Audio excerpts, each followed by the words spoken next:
Hey everybody, it's GombletX and welcome back to some more Magic Arena. Today I'll be playing a quick draft of Kaldheim. This was the Norse Viking mythology themed Magic the Gathering set. It has snow lands and snow cards for the snowy plane of Kaldheim. It's got changelings, it's got giants, tribal, a lot of really cool, really unique stuff in the set. And I'm very excited to hop in to a quick draft of this format. This is the quick draft format until May 13th, so if you miss Kaldheim and you want to grab a draft or two, now is the time to do it. So without further ado, let's hop into our Pack 1, Pick 1. So for our Pick 1, Pack 1 here, we have a fun rare, the Dream Devourer, allowing us to foretell cards to cast them for cheaper. Spirit of the Alderguard, a phenomenal card for the multicolored snow deck. And we have Maya, Bredegard Protector, being another great uncommon here. I think the snow deck is really, really powerful and really fun because you can play a lot of colors with it. There are common dual lands that are both of the basic land types and are snow lands in this set. So Spirit of the Alderguard is a very good mana fixer for green-based snow decks, and they're some of the strongest decks you can draft in the format. So I'm just going to slam down a Pick 1, Pack 1 Spirit of the Alderguard here over those other two. I think the card is super sweet. Pick 2 now. We don't have a phenomenal follow-up to Spirit of the Alderguard, but we do have three decent options. First off being the rare Graven Lore, a 5-mana snow instant that lets us scry X, where X is the amount of snow mana spent on the spell, and then draw 3 cards. Green and blue are some of the best snow colors in the format, so starting with a green-blue base could be pretty good, and this is a nice instant speed card draw spell if you have a lot of snow sources. Next up is Horizon Seeker. This is a way to pull out any basic lands you need if you are playing a lot of colors. You just spend that 2 mana when you attack with this. It's really good if you manage to pick up snow basic lands as well to get your snow permanent count up. And then we have Glacial Floodplain, which is of course a white-blue snow dual land, so just a good mana fixing land to pick up with Spirit of the Alderguard if we are going a lot of colors with our snow deck, which is what we tend to do. So there's the 3 cards between here. I think they're all pretty equal to me, so I'm just going to go with the funnest card, the Graven Lore. I think probably above Horizon Seeker I'd go Graven Lore or Glacial Floodplain. Probably should take Glacial Floodplain, but Graven Lore, it's the rare splashy card, kind of a cool effect. We'll try that out here. Pack 1, Pick 3 now. We see several incredible choices. First and foremost, we've got a snow-covered island. On-color snow basics are really high pickups because they're going to go into your deck no matter what and make it a decent bit better if you are a snow deck. So they are the kind of cards you can pick and you know with 100% certainty that they are getting ran. They are not getting cut for anything. That being said, these other 3 really powerful on-color cards in the pack are also definitely not going to get cut for anything. First off, we have Behold the Multiverse, which is similar to our rare, but actually probably just better. This is a phenomenal card draw spell. You can foretell it and cast it for cheap as well. So if you're stuck on mana, you can foretell it for 2 and then cast it next turn for only 2 mana. So Behold the Multiverse is a phenomenal draw spell. But then there's the 2 big snow payoff creatures, Icehide Troll being potentially a really big fire breather and regenerator, and Bergstrider being a really solid 5-drop that's much lower commitment. All you need is 1 snow mana to make this card a really big deal. A 5-mana 4/4 that taps something down and keeps it tapped if you spent a snow mana on it. So I think I'm going to go with the Bergstrider here. Again, it's much less committal than the Icehide Troll, while still being a really powerful addition to the snow deck or the potential Giants deck if we end up in blue-red. Don't think that'll be the case after taking a Pack 1, Pick 1 Spirit of the Alderguard. We're going to try our best to stay in snow, but it leaves us open to that. And these are both phenomenal for the base green-blue snow deck. I'd also value taking a snow-covered island really highly, as I said before, because you're definitely going to play it. But when the competition are premium snow cards like Bergstrider and Icehide Troll, I don't think I would pass it up for those. I would take this over like a Horizon Seeker or something, or probably I'd take it even over Graven Lore, like we saw last pack. But Bergstrider, I'm going to slam down a Bergstrider. So here is a pack where the non-creature cards are pretty filler, so I will go for that snow land, the Woodland Chasm being a green-black dual land that is also a snow land, so excellent with Spirit of the Alderguard, also excellent with the Binding of the Old Gods Saga, if we can manage to draft that in this format. It's a 4-mana saga that destroys something, then tutors for any forest from your deck. It doesn't have to be a basic forest. So it's these dual lands are really nice with that Binding of the Old Gods Saga as well. So it's going to be Woodland Chasm for me here. Again, there are definitely playable green and blue cards that might make the cut, like Draugr Thought Thief as a decent filler creature, or Snakeskin Veil as a nice little protection spell. But the only thing that would definitely make the cut is Woodland Chasm. Even if we don't end up in black, it comes into play tapped Snow Forest is worth it for the snow decks in this format. And speak of the devil, and they shall appear. Binding the Old Gods is going to be our pick 1, pack 5. This card works really well if you've drafted a lot of the snow dual lands, which is something we're very much looking to do with Spirit of the Alderguard. It's going to destroy a non-land permanent owner. It's going to destroy a non-land permanent opponent controls. Then it's going to tutor up any forest, put it onto the battlefield tapped, and shuffle. And that, of course, includes dual lands like Woodland Chasm. So Binding the Old Gods is a phenomenal removal spell. Always a 2-for-1. Great pickup here. If it weren't in the pack, we'd probably take Woodland Chasm. And if neither of those were in the pack, Ravenous Lindworm is a big way to stabilize with these slower snow decks that run a lot of comes into play tapped lands. That's a huge way to get stabilized on the board. Pack 1, pick 6 now is going to be a pretty easy Bergstrider. The only competition it really has is the Snow-Covered Plains, which is an off-color snowland. We can still take and run off-color snowlands if we're very, very heavy into snow, but they're not the kind of cards we're going to take over anything that's like mildly playable. If Bergstrider weren't in the pack, I'm not that excited about pretty much any of these other cards. So if Bergstrider weren't in the pack, we might actually take that Snow-Covered Plains, but Bergstrider is miles ahead of the Snow-Covered Plains for me in that pick. Now, pack 1, pick 7, we see an Icehide Troll, beautiful snow payoff card, and definitely the choice this pack. Pack 1, pick 8, we just get another Icehide Troll, which is going to be the pickup for me here again. There are some interesting other choices here that I think are also great. Masked Vandal gives us main deckable artifact and enchantment removal, which is pretty good in this format because there are powerful sagas and decent equipment and vehicles. Liara Mirror Lake is also another great one. These spell lands are really nice to run in your deck as well because they make sure that even if you're flooding out, you're doing something pretty powerful, this one being a big clone effect. So Liara Mirror Lake, Masked Vandal, Icehide Troll, those are all phenomenal pickups. Sulphurous Mire being a decent one as well since it is a dual land, but I will go for Icehide Troll here. Pack 1, pick 9 is where things are starting to get less exciting for us. I don't like any of these blue or green cards, don't even really like the off-color cards, even if we were in those colors. So it's between an Alpine Meadow for a red-white snow duel or a Notvold Slumber Mound, and I honestly think I'd rather take a Notvold Slumber Mound. I do like the spell lands in this format a lot, and with the splashier kind of multicolored stuff that you can do in these snow decks, you can run a decent amount of these spell lands. With the amount of dual lands that you get to pick up, and you just get to run a really high land count, so you know you're always playing your big stuff, and if you're ever flooding out, you're still doing something big like Notvold Slumber Mound's effect. So don't love the red-white duel, because red and white are the weakest snow colors. If this had green or blue in any fashion, like if it were blue-white, if it were green-black, if it were green-red, if it were any combination that included green or blue, I would take it over Notvold Slumber Mound, but because it's the two weakest snow colors, I'm not that interested in it. I'm going to take the Slumber Mound over it to potentially splash in with some red duels in the future. Pack 1, pick 10. Pretty much all of these cards are unplayable for any deck, or at least very filler like a Kennel Master or Longboat, so nothing we're playing for sure. We'll just throw a Strategic Planning in the sideboard. Pick 11 here, we get a firmly playable Icehide Troll. We'll slam that into the deck.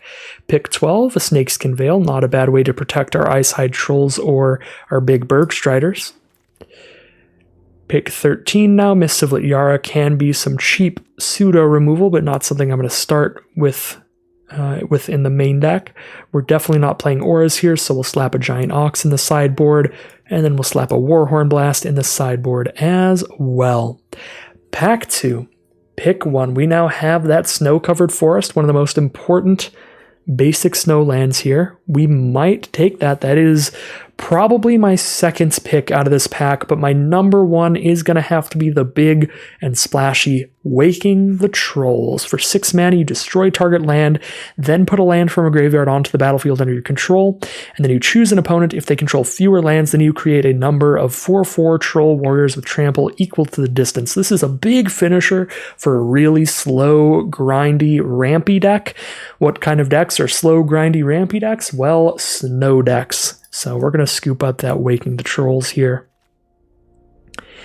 Now we have the Snow-Covered Forest again, which is a really high pick. Glittering Frost as well, making all of our off-color cards easily splashable, but we are pretty green-blue at the core of the deck. And then we have like Cosmos Charger for a 4-mana 3/3 flash flyer. Even if it doesn't directly work with our snow theme, it's just a really good deal for a flyer. Even Rune of Flight is a solid card, 2 mana to give something flying permanently and draw a card.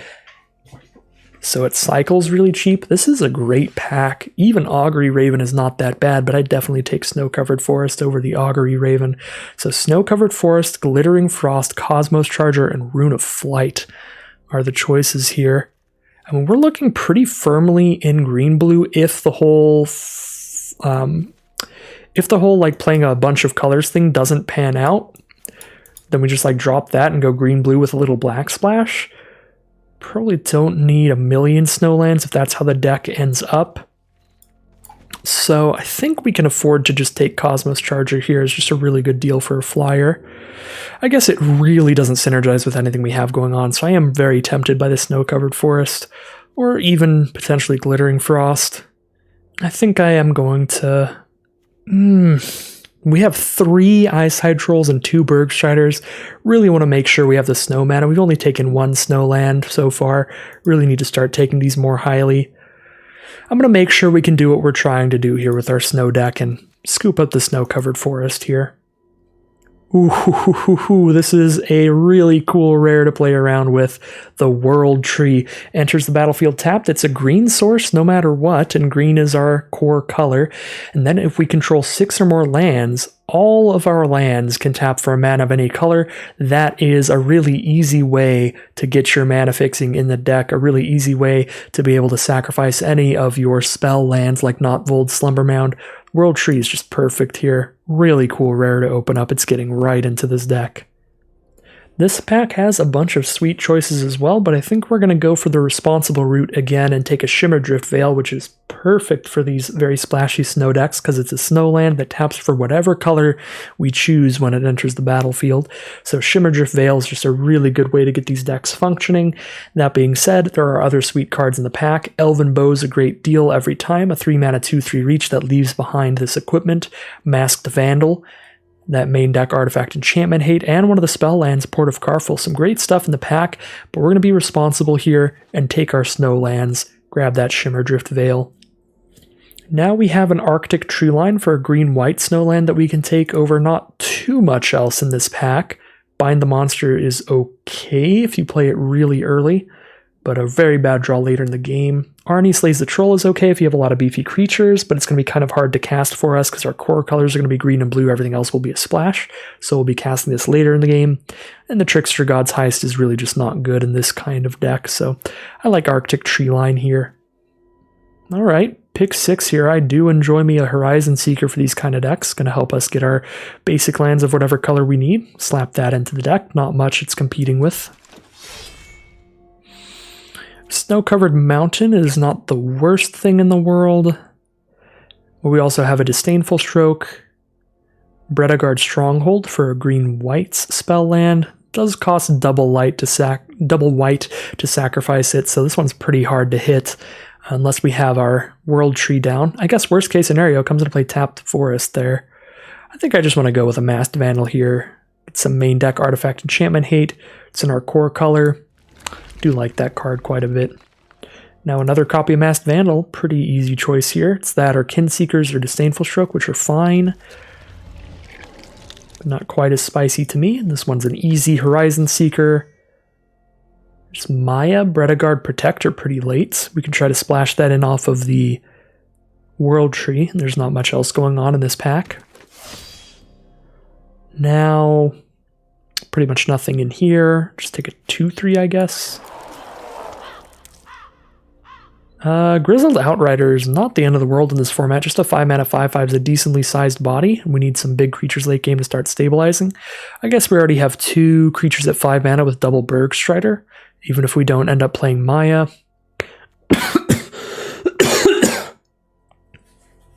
So maybe it's Port of Carfell, but I don't think it looks like we're going that heavy into black for this. Some filler nonsense.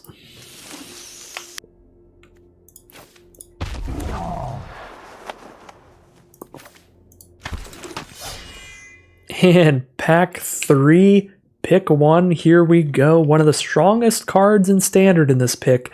We're unfortunately going to have to take it. I say unfortunately because there are 3, yet again, very good cards for the Snow deck. We're going to take Essica's Chariot, one of the strongest cards in Standard and absolutely one of the strongest cards in this format. That being said, there's Icebind Pillar here, which is Icy Manipulator if you have Snow mana, which is incredibly good. Really good way to stall the game out, make sure their biggest threat cannot come at you in any way. There's a Snow-Covered Island, one of the best snow-covered basics, and there's a Sculptor of Winter, which is really nice with those snowlands to get you ramping up really quickly, but Essica's Chariot is such a incredible deal. An all-star in Standard, already one of the most iconic Magic cards of recent years. We're going to have to roll with that. Just such a powerful card. Now it's between a Sculptor of Winter and a Highland Forest primarily. We only have 5 lands so far, 4 of which are snowlands, so get a 5th snowland into here, or take the Sculptor of Winter. See how our curve is looking. We're probably not playing Maya, definitely not playing Undersea Invader. Is everything else getting played? We'd ideally not play a Scorn Effigy or a Notvold Recluse or a Beskir Shieldmate. So this is everything we want to play. So we don't have a ton of early game plays, but that gives us time to just play all our tapped lands. This would be our 3rd 2-mana card. I think Sculptor of Winter fits into the curve really well here, even though Highland Forest would also be pretty sweet. Give us a really easy red source for the Slumber Mound so we don't actually have to play a mountain in the deck. We can just run a green-red duel. Use that at some point to sack it. We could honestly probably just cut this Slumber Mound though, since only red card is Waking the Trolls. I don't know. If we run the Highland Forest, we get to pretty easily run the Highland Forest and the Slumber Mound together, and then use Binding the Old Gods to pull out the Highland Forest to crack the Slumber Mound if we're living in Magical Christmas Land. Or we can use the World Tree to crack the Slumber Mound. Yeah. This might be a bit weird, but the lands have really been disappearing these last few packs, so I really want to make sure I get my fill in here in our very last opportunity to take more Snowlands. And this pack is really lucky for us, because this is going to be a really easy choice of the green-blue Snowland, the most important one of all. Green and blue together. Green and blue are our core colors, and there's nothing else for us in green and blue. There's a Squash in red, which would be pretty good in this deck off of the splash, but Rimewood Falls is just perfect. It's just beautiful. Another Shimmerdrift Veil is phenomenal for us, and there's no green and blue cards yet again. Not even a great red card. Shimmerdrift Veil it is. Now we have a Behold the Multiverse in blue, which is a phenomenal draw spell. It's between that and a Snow-Covered Plains. I think that's pretty easily the Behold the Multiverse, because Snow-Covered Plains is basically a colorless snowland in our deck, which is pretty far from how good the rest of them are. We could take Crush the Weak to try to beat the really aggressive decks by killing all their creatures and exiling stuff, but I expect, since this is a quick draft format where everybody's playing against a bunch of bots, I'm going to expect it's pretty reasonable to try to force the Snow deck. And because everybody is going to be drafting with their own set of 7 bots, if you force the snow deck, it's not like that means that 7 other players didn't get to play a snow deck, because the 7 other players in your draft pod aren't actually playing the game. So the way that quick drafts work sometimes is the most popular decks can really be popular. I feel like the big splashy snow decks are going to be popular because they're so much fun to play around with. So I don't think that just like the main deck Crush of the Week for against really aggressive decks will pan out super well, whereas Behold the Multiverse is pretty great against anything, but particularly good against slower, grindier decks, and that's more of what I expect to see here. Now we have a snow-covered mountain. That's not bad. It is a snowland. It's close to colorless, though, because we only have the 1 red card, but it does help crack the Slumber Mound as well. But we can tutor it with Horizon Seeker, so snowlands we can tutor with Horizon Seeker, pretty solid. And it's between that and like a Run Ashore, which is not a terrible card, but I think I'm going to go with Snow-Covered Mountain. Okay, no lands in this pack, so they get to make this choice easy for us. We have to take something that isn't a land here, have to start filling out our deck, which is currently only 17 non-land cards, so we do need some more filler here. Again, in these snow decks, though, because you do have some lands that can crack, you can run more than 17 lands if you want, so we'll probably run 18 here. So what do we want here? I kind of like Lityara Kinseekers. When the center of the battlefield, if you control 3 or more creatures that share a creature type, you can put a counter on it and scry one. This is going to be just a big chunky 3/5 blocker and scry a card. Pretty easy to trigger when you have cards like Masked Vandal at the cheap mana cost, so just Masked Vandal plus any one other creature means when we cast Lityara Kinseekers it will actually trigger. That being said, Augury Raven is a pretty good deal, it just doesn't make the most sense in our deck. Just like a dorky 3/3 flyer, we kind of prefer just dorky big blockers, but it is a better deal and more consistent than Kinseekers. Yeah, I mean, I guess we don't have a million creatures here, and flyers would be pretty decent in our deck, because we do have like 1/3s that muck up the board on the ground. These cards can regenerate themselves on the ground, so we have some pretty good blockers already. We can go for an Augury Raven here, I suppose. We have a second snow-covered mountain. I really don't want to pick that up, because then we'll have to run 2 cards that are just red sources that don't even get sacrificed later. That seems pretty rough. I don't think I want the second snow-covered mountain, so it's between Draugr Thought Thief and Rootless Yew. We do already have 5 3-mana creatures. Do we have any creatures in our deck with toughness 6 or greater for the Rootless Yew? I don't think we do. I don't think Rootless Yew actually goes in this deck, unfortunately, because we did not manage to pick up a Ravenous Lindworm. If you have at least 1 creature in your deck that has 6 or more toughness, this card's great. But if you don't have any, a 5-mana 5/4 is not where it's at. And we don't have any, so I guess it's Draugr Thought Thief. That's pretty awkward.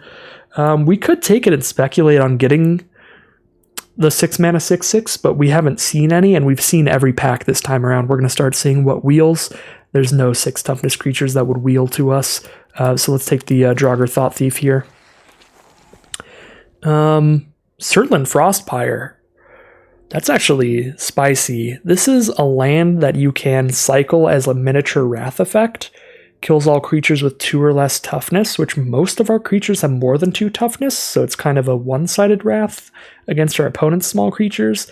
And the difficult part of sacrificing this is hitting double blue, and double blue isn't that hard for this deck because blue is a core color, and we do now have a mountain, a Notvold Slumber Mound, and a Highland Forest as our red sources without having to put any just basic mountains in. So I'm actually pretty into the Frostpire over a 3rd Horizon Seeker. Now, Guardian Gladewalker seems perfectly reasonable here. Just get us an early game blocker, maybe get a counter on a Masked Vandal to have a 2/4 blocker down.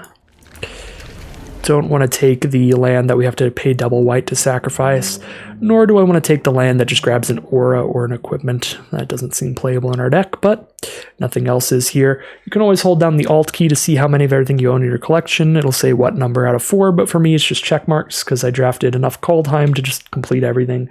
So we're just going to rare draft any uncommon here just for vault progress. And a bunch of nonsense that we won't play. Probably on par with what we're going to see for the rest of this pack. Yeah, Snow-Covered Plains, I don't think I'm running it. But it's definitely more likely than the other 2 cards. Notvold Recluse, probably not running, but more likely than the other 2. And Broken Wings, the same as that. So let's see how many cards we have in our deck if we run 17 lands. I think I'm going to run 18 with this deck. We've got some high curves. So yeah, so we throw in an 18th land, and then we need to put in 2 of our filler cards, unfortunately. So we'll probably have to play like Strategic Planning, Mists of Lityara, so that we're just actually doing a little bit in the early game. Actually maybe sitting there, setting up our draws, or sitting there, mitigating early game damage, weakening their cheap creatures, so we take less damage early. That seems fine to me. I think Strategic Planning Mists can fill out the deck, and then throw in an 18th land for our high curve, for our cards like Waking the Troll that wants us to have a million lands, and for the fact that 2 of our lands can sacrifice themselves to do things like Surtland Frostpire and Knotfold Slumber Mound. So yeah, I think that's what we do here. Throw in probably 1 more forest, take a look at our colors and make sure they're all good, but this will be a deck. Okay, so first and foremost, we have 0 white cards in the deck, so no plains. We're already at that. We are running an Arctic Tree Line, but we can treat that as it comes into play tapped Snow Forest. Still worth it for Spirit of the Alderguard and triple Icehide Troll. Next up, we have 1 red card and 1 black card. So we do not want a lot of red or black sources, but we do want 1 basic of each color, so we can tutor them out with Horizon Seeker. We'd prefer to have a snow source of each color to tutor them out with Spirit of the Alderguard. Luckily, we've achieved both of those. Spirit of the Alderguard can pull out a Woodland Chasm, or it can pull out a Shimmerdrift Veil for any color, and it can also pull out a Snow-Covered Mountain for a red source, so that's wonderful. And Horizon Seeker can pull out the Snow-Covered Mountain for a red source, or the Swamp for the black source. So that's the red and black mana covered. And then we have a ton of green and a good amount of blue, so we want more green sources than anything else, followed by blue dragging just a tiny bit behind. Green does give us our double Horizon Seeker and Spirit of the Alderguard, so green gives us our mana fixers as well, so green is pretty dang important here. So we currently have 1, 2, 3, 4, 5, 6, 7, 8 natural green sources and 2 that tap for anything, potentially 10 green sources, and 5 natural blue sources and 2 that do anything, leaving potentially 7 blue sources. That seems pretty much where I want to be here. 10 potential green sources, 8 natural, 7 potential blue sources, 5 natural. Yeah, I think I like how the auto-suggester went with this deck here. 7 blue sources. We only have 1 blue card that requires double blue. That's Gravenlore. We can wait on that. We have no green cards that require double green. Yeah, the mana seems like it's working super well. That is one of the benefits of having a format with just so many dual lands and running a deck with so many dual lands, is you can have this weird jankety 4-color mana base like this and still be like, well, I have 10 green sources and 7 blue sources. Imagine we were in a normal draft format where we just drafted a green-blue deck and we have 10 forests and 7 islands. Our mana is literally just as good as that, except slower. And we get to play 2 other colors of stuff and a bunch of snow lands. So, yeah, seems spicy. That is why I love these snow decks. It's going to be a really, really fun time here. Hopping back into the Kaldheim format for one little snow deck. One final look at this beautiful pile, all sorted by mana cost for the return of Kaldheim. We've got just a lot of big, powerful snow payoffs. Spirit of the Alderguard, triple Icehide Troll, and Berg Strider to really be bashing down on our opponent. We're running 18 lands with multiple ways to tutor them out, with 2 lands that can sacrifice themselves, the Knotfold Slumber Mound and the Surtland Frostpire. Those can both be spell lands for us. We've got the big bomb of Essica's Chariot, as well as the quite large bomb of Waking the Trolls. When you're running an 18-land deck, likely to have more lands out than your opponent, especially with a little bit of ramp going on in the deck as well. Not ramp, but tutoring for lands. Horizon Seeker and Spirit of the Alderguard, of course. Seems like a pretty spicy deck. I think the biggest thing we're missing is that our removal is not great here. We have 1 Binding the Old Gods and 1 Mists of Liara, so our deck is not super interactive. It's kind of goldfishy, kind of just playing our own game plan, but hopefully it'll work out for us and we'll have a really fun draft for the return of Kaldheim.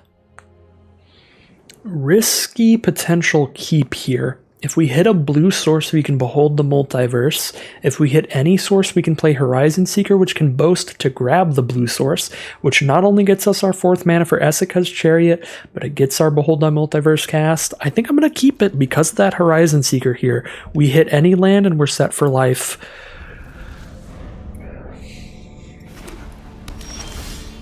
Surtland Frostpire is perfect. We'll play that tapped here and then drop our turn 3 Horizon Seeker. Playing against a green-white deck so far, starting with a Guardian Gladewalker. So they do have a 2-mana 2/2 to punish us a bit for the slow start. As long as they don't have cheap removal for Horizon Seeker, we can try to dig out of the... or dig into the mana that we need. Ooh, wow, this is a really aggressive deck. They're going to play just a 2-mana +2/+2 aura here. We naturally draw the 4th mana. I believe that means it's time for an Esika's Chariot, don't you? I think that's what it means.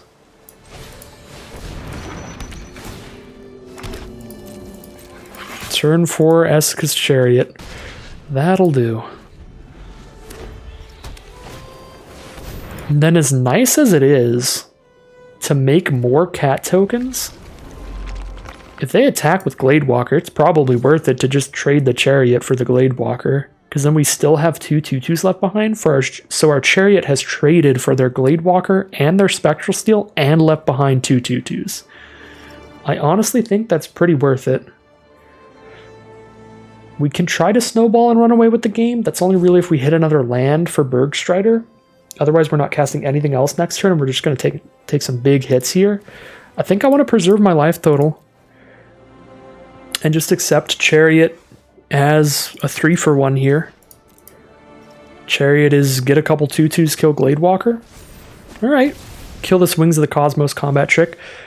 I'm super fine with that, get that out of the way, because otherwise, if we take that 4, we're down to 12, and they have a way to give something flying, we're potentially going to a really low life total. So super fine with that trick.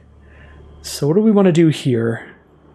I like pulling out a Swamp with Horizon Seeker, but we can't really attack with it unless we tap down one of their creatures. We don't have a Snowland yet somehow, so Bergstrider's not going to lock something down, it's just going to tap it for a turn.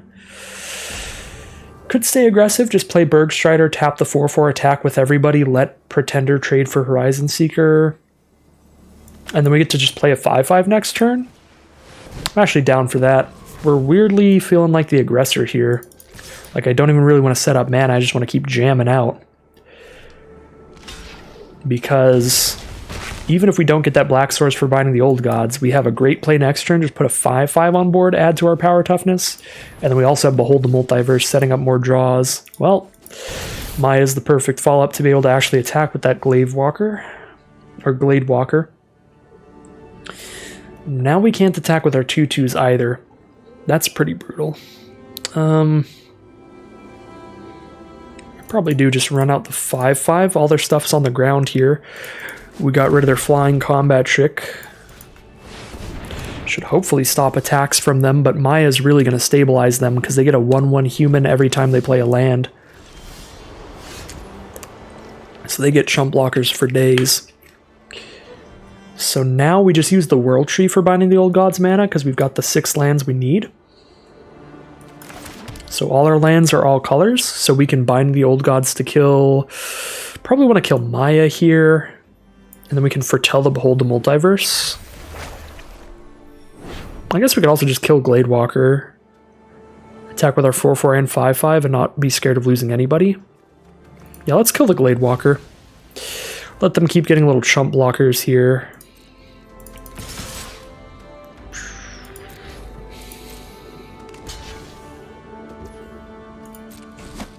Just to preserve all our creatures on board. And we foretell the Behold the Multiverse so we can cast it cheaper next turn, so we could cast it and still do more stuff. Alright, there is the concession from our opponent. completely forgot about how good the World Tree was earlier that game. Since we started with the World Tree, all we had to do to cast Bind the Old Gods is just make it to 6 lands. So yeah, I'm really happy with how aggressively I used Horizon Seeker there. Because, yeah, if we had World Tree on board, we definitely didn't need Horizon Seeker if we just draw into some lands, and we had 2 big draw spells, Behold the Multiverse and Gravenlore, worst case scenario. So phenomenal game there off the back of mainly Essica's Chariot being pretty huge. Actually, no, it wasn't even... We didn't use the 2/2 cats that much. They got walled off pretty well. Plus, Essica's Chariot only got rid of a combat trick from them. So it was just like the big value plays. Bergstrider, World Tree was huge, Bind the Old Gods. Just big beefy creatures there. Really good stuff, game 1. So this hand is much less keepable. No green source. Green is definitely the most important color in the deck, so we're going to have to mulligan that. Now we've got that turn 1 World Tree again, and turn 4 Essica's Chariot, potentially. I'm going to go for it here. Do I keep Spirit of the Alder Guard or Bergstrider? I feel like I don't need Spirit of the Alder Guard. It's going to be like a 2/4. I would rather just play Essica's Chariot on 4 and then Bergstrider on 5. We hit any land and we get to Bergstrider on 5. Seems kind of weird, but I'm going to get rid of Spirit of the Alder Guard, I think. Slow start here. If our opponent's aggressive, they can beat us up, and there are some aggressive decks available in the format.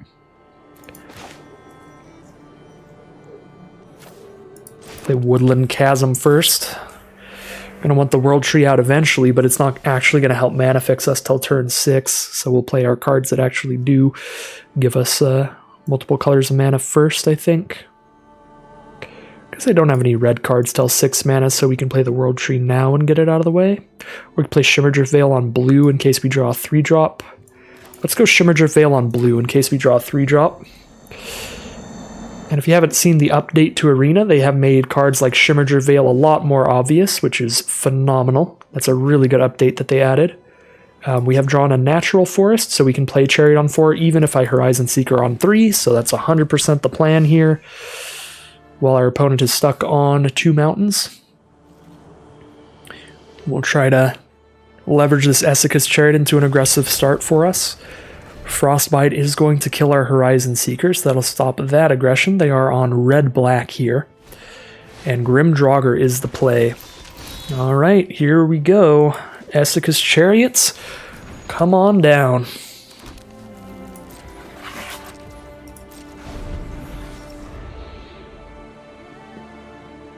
They do have the mana to pump up this Grim Draugr to kill our Chariot, but we'll still 100% go for the attack. If the board state doesn't change at all, I'm okay with Chariot trading into Grim Draugr because it's still a 4-for-1. We kill a Grim Draugr and get 3 2/2s, if that's the case scenario. Out of Essica's Chariot, just how busted that card is. You don't have to get greedy with it for it to be powerful, and if we're really lucky and we hit an untapped land like this, it's just going to be absolutely disgusting now. Tap down their only creature that could kill the Chariot, crew the Chariot with the creature we just played to attack with everybody, get another cat, and we know Chariot's still alive. That is a horrific start. Our opponent is down to 12, and we are the villains. Magda Brazen Outlaws the play here. Really fun build-around card. Even by itself gives them a lot of treasures, which is fun. Unfortunately, though, the Bergstrider train never stops. And there's the concession from our opponent, because we get to tap down one of their creatures, so they can't go for a double block on Essica's Chariot. They can just block a single 4/4 as a chump block and take 4, 5, 6, 7, 8, 9, 10 damage there. Really disgusting game. Game 3 with our Kaldheim Snow deck here, and this is a very keepable hand. Get our green source on turn 1. Lends into a turn 2 Masked Vandal if we need a blocker badly, or a turn 2 Strategic Planning if we don't. We even draw the World Tree again. And we can get a turn 3 Horizon Seeker if we play a tapped land on turn 2 instead, which, if they don't play a creature, is probably the plan. Yep, I think we just drop a tapped land turn 2 here, so we know we can Horizon Seeker on 3. So we've already got a red source, let's get a black source down, I guess. Then we have green, red, black, and blue available turn 3. All right, Binding of the Old Gods coming up. Pretty nice. We'll drop the Horizon Seeker. Got a Foretold card, probably Glimpse the Future. Scry 2, draw 2.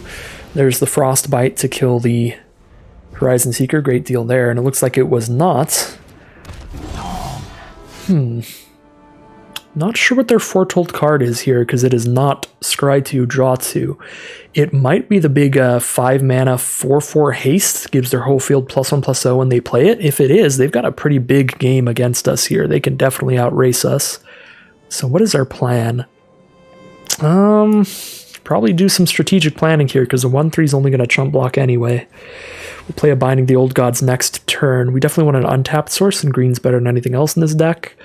But Graven Lore, try to outvalue them throughout the game here. I'm going to grab the Graven Lore here. I'm pretty certain we're casting Binding the Old Gods next turn. Really hope this Foretold card is not the 5/4 haste giant, because if it is, they've got a huge game against us. But I have no idea what else it would be. Maybe it's Raven form. I would love it if it's Raven form. Just exile a creature, make a 1/1 flyer. Starting to look like that might be what it is. So I'm feeling pretty okay now. I don't think it's the counterspell either. Actually, it could definitely be the counterspell, because they wouldn't have countered Horizon Seeker, because they could just bolt it. If it's the counterspell, how bad is it if they counter Binding the Old Gods? Not terrible, since we're just killing a 4/4, but it's not great. And our only other option is a 3/2, where we just keep getting hit here. So I think we go for the kill on Craven Hulk. Hope for the best. Maybe it is the counterspell. Looks like it is not the counterspell. So Binding the Old Gods is going to go off. We'll drop a Frost Pyre, so we could sacrifice that in the future to wipe the whole board, if need be. And we're probably playing our 5/5 this turn. We'll play Shimmerdrift Veil on blue, so that we have our blue source. Actually, we could just Rimewood Falls for our blue source. And yep, we've got 5 mana, so just drop a big old 5 mana 5/5 against their 3 mana 3/2. No, let's not do that, actually. Let's play a 3 mana 3/2 and foretell Behold the Multiverse. The reason is there are so many cards this foretelled card could be that it hasn't been, which means it's really narrowing down what it is here to where I really feel like it's probably the 1 blue mana, exile target creature, that creature's controller gets a 1/1 flyer. So we can play Draugr Thought Thief here, and it might lure that card out of their hand.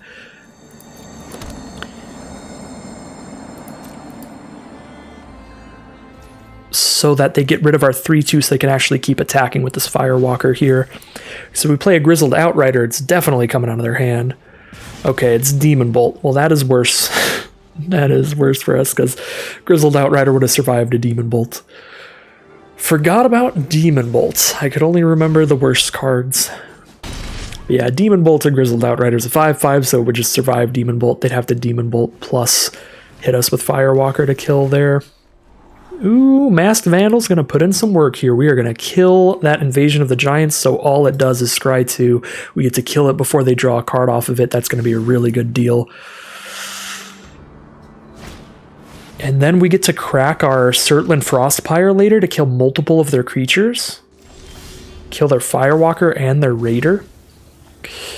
We have 7 mana, so we can Masked Vandal and play a 5/5. I like that a lot.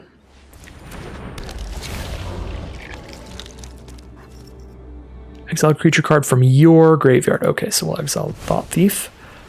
Been long enough, so I didn't remember if we could exile an opposing creature. All right, we have blocks now. We block their 2/1 with a 1/3, and we block their 3/2 with a 5/5. And if we just untap here, then we just kill everything with 2 or less toughness with our Frostpyre.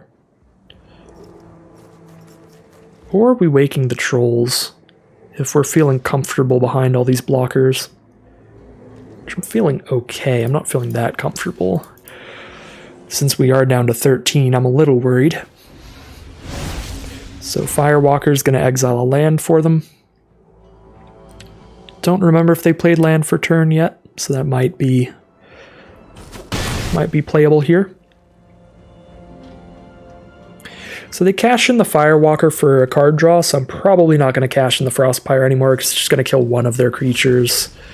Ooh, Frostbite with the 3 snow sources, thanks to the snow land they hit off the top, so that it did 3 damage with Agar's ability, allowing them to draw the card there. So that was really good for our opponent.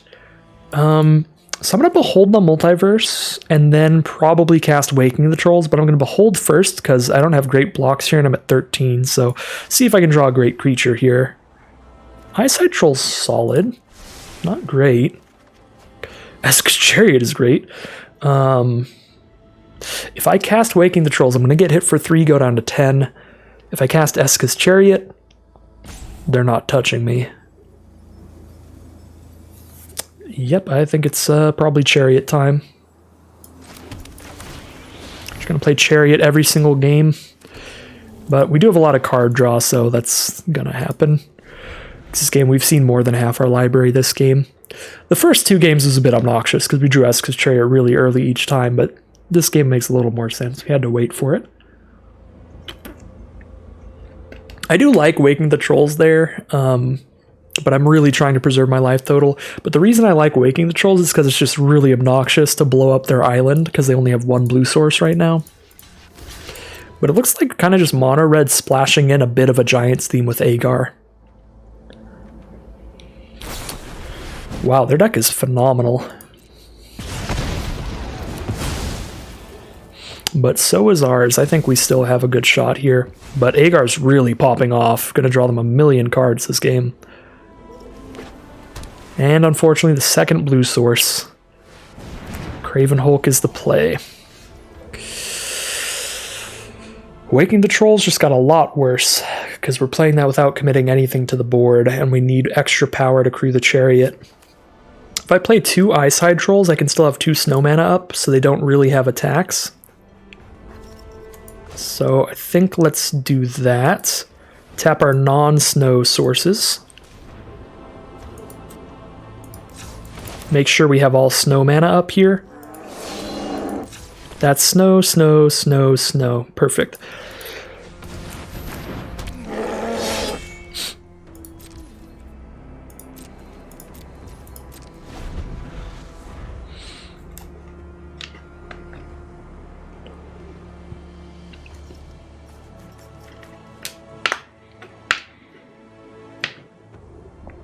All right. So now we're hoping we just sit behind these Eyeside Trolls and start popping the Waking the Trolls off. If they put more pressure on us, we'll have to just cast Gravenlore to like scry 5, draw 3. It's a little bit more pressure, but we can blow up all the 2 and less toughness creatures with our Frostpire whenever we need to. There's Pilfering Hawk. That might actually be our play next turn then. Lower them to just a 3/3 and a 4/4. Alright, pass turn here. Another land, Knotfold Slumbermound. That's pretty nice, and it destroys a land, so we could use this to destroy an island and get a 4/4, and then use Waking the Trolls to destroy their other island. We can still blow up all of their islands eventually. But I think it's probably time to crack the Frostpire. They might be wanting us to do that, because they might have like some 1-mana burn spell in hand. It's not that bad if they do have that. Let's pop the Frostpire here. Scry. I do enjoy both of these. I do particularly enjoy the Raven, though. More creatures on the board is good. Play the Slumber Mound, and we'll pass. Hold up all our blockers.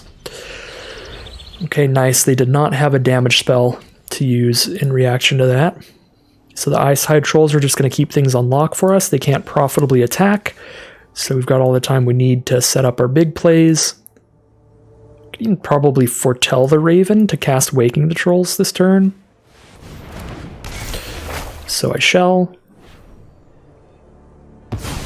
Have this Waking the Trolls be our win condition this game.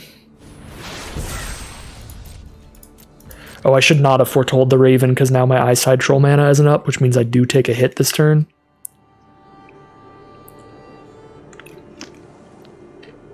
Got overexcited about foretell. I should just not have done that. Should have just cast Waking the Trolls and sat here.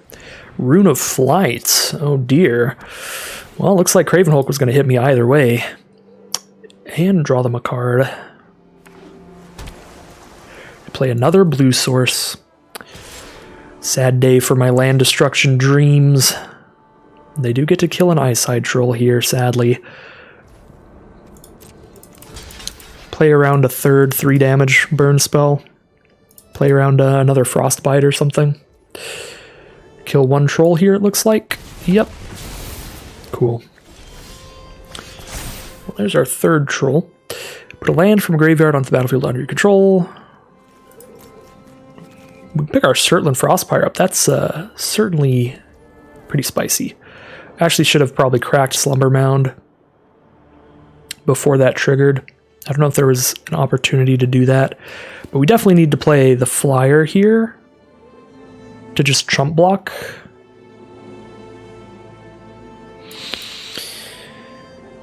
Let's see, 1, 2, 3, 4, 5, 6, 7, 8 mana.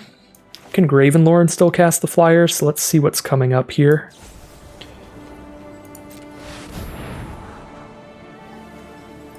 None of this. Snakeskin Veil actually makes the flyer big enough, so we'll keep that. Ooh, and a Bergstrider too, and Gladewalker makes the flyer big enough. We don't have the mana to do the Gladewalker here, though. So we play Augury Raven, and then we Snakeskin Veil on blocks.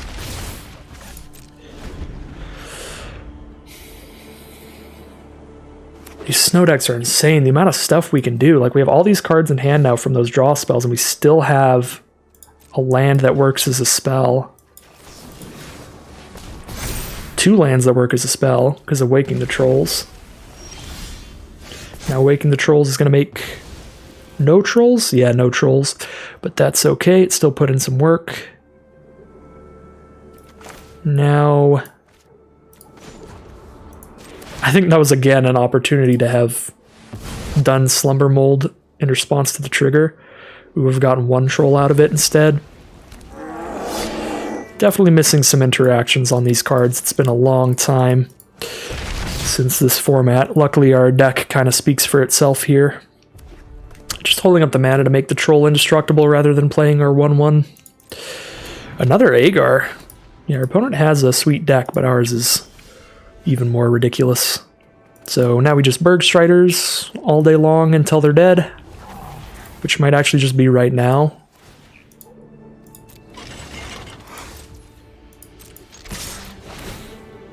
Four, 8, 9, 10, 11, 12. 1 damage off.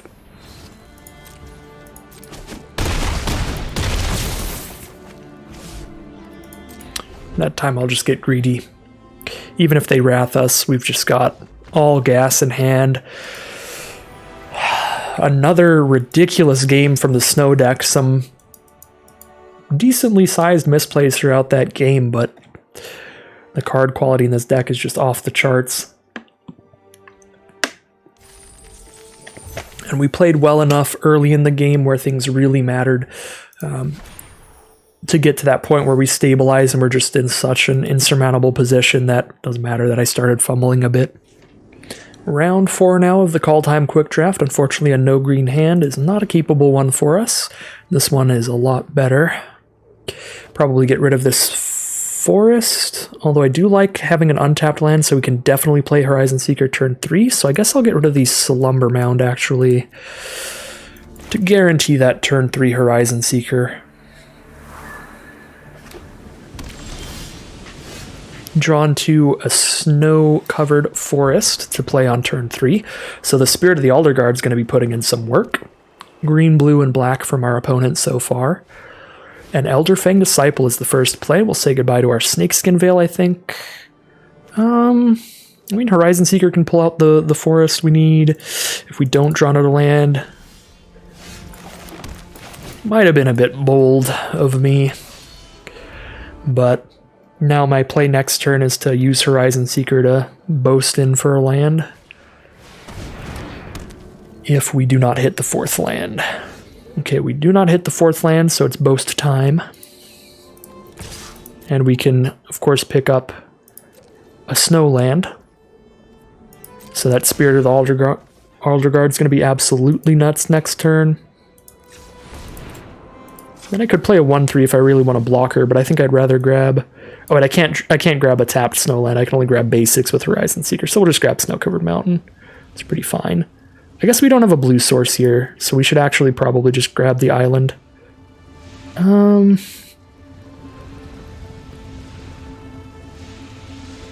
Yeah, Spirit of the Elder Guard puts the Snowland in hand, not on the board.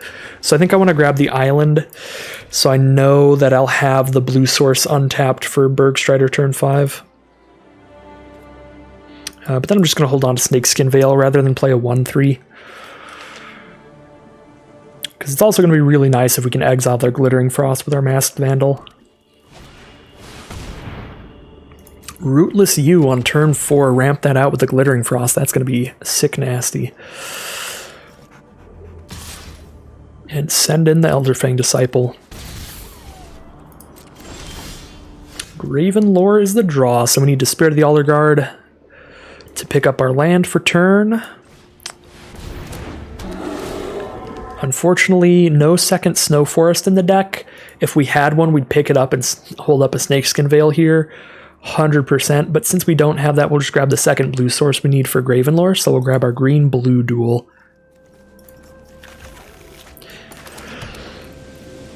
And then we have to pass, cannot attack the 3-power creature into their 5-power blocker, especially because it triggers when it dies, pulling out another creature from their deck. Probably just taking this 5 here and then starting to toy around with that with Bergstrider.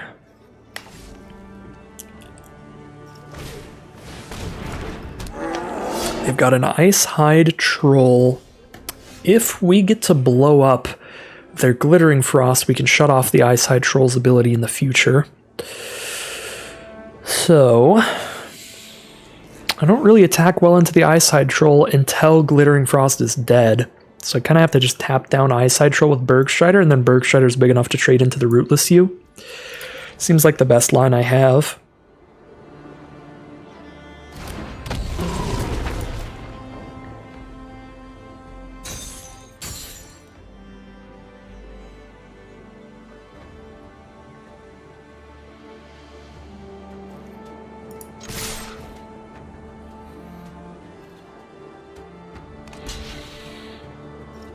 Do they have a Death Touch trick here? Nope, just a chump block. Unfortunately, we need a creature in our own graveyard to exile something with Masked Vandal. Ooh, Flying Death Touch Haste Vengeful Reaper here. So they've got a Death Toucher on blocks. That's not wonderful.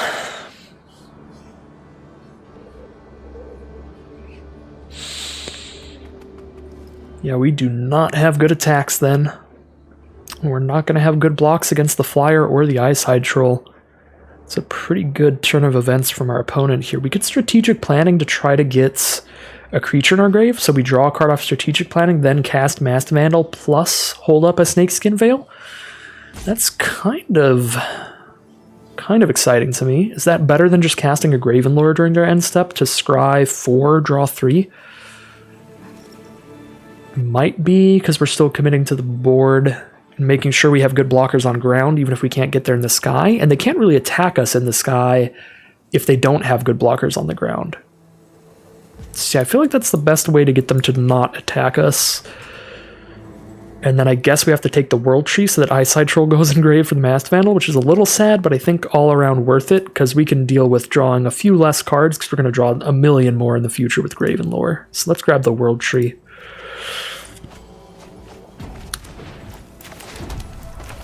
Now we use that Icehide Troll to exile their Glittering Frost.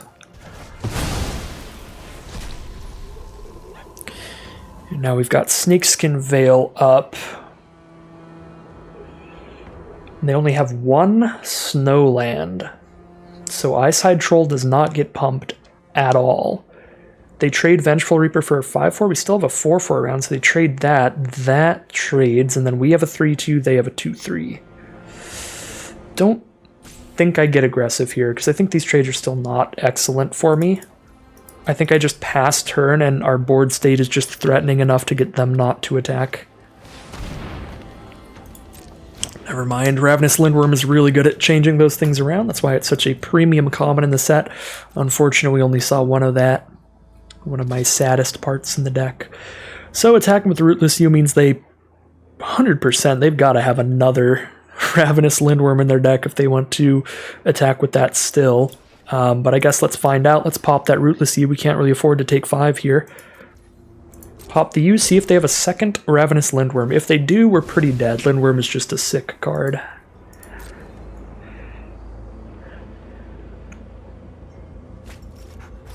Oh my god, they have a Vorinclex in their deck? I mean, that kills us too. That completely shuts off our sagas.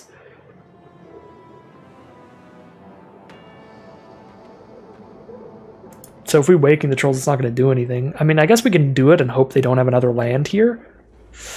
That's a big, bold play, but probably our best chance, because Vorinclex is just going to devour our soul.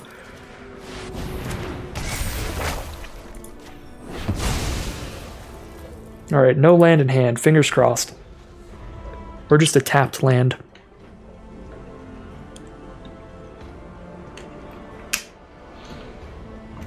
And then we could Draugr Thought Thief to look at the top card of their library, and if it's a land, put it in their graveyard. Could just be the land destruction deck here. As best as we can. I am assuming they didn't draw land. Never mind. Vorinclex it is. I mean, if they attack, we double block Vorinclex, so I guess that's what the thinking is about, is they know we can kill Vorinclex here, but it costs us 2 of our creatures, so Vorinclex still absolutely shreds us.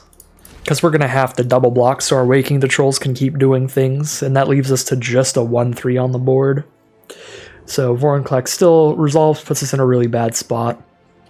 We take 8 here and go to like 6 life against a flyer that deals 2 every turn. Yeah. Not ideal. I guess we keep chumping Lindworm. Like we play a Draugr Thought Thief and use that to chump Lindworm next turn. So by keep chumping the Lindworm, we die to the Reaper much more slowly.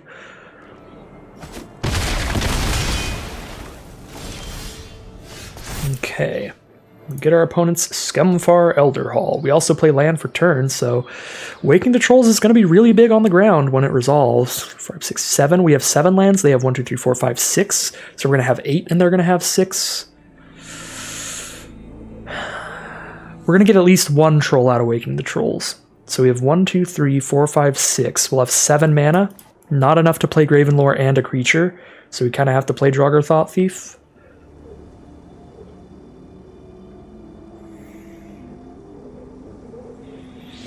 I kind of think we have to Thought Thief ourselves. 3, 4, 5, 6, 7. Because if I Draugr Thought Thief them and they have a land on top and I put it in their grave and they had a 7th land in hand, that's such a bummer.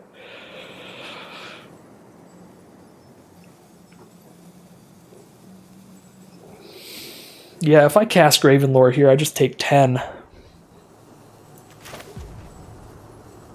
Let's Thought Thief.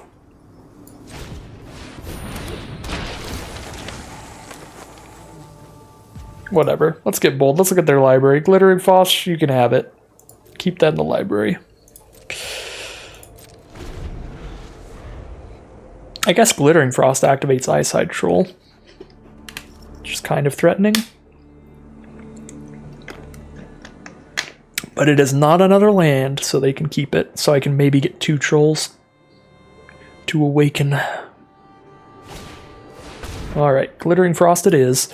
They can activate Eyeside Troll once now.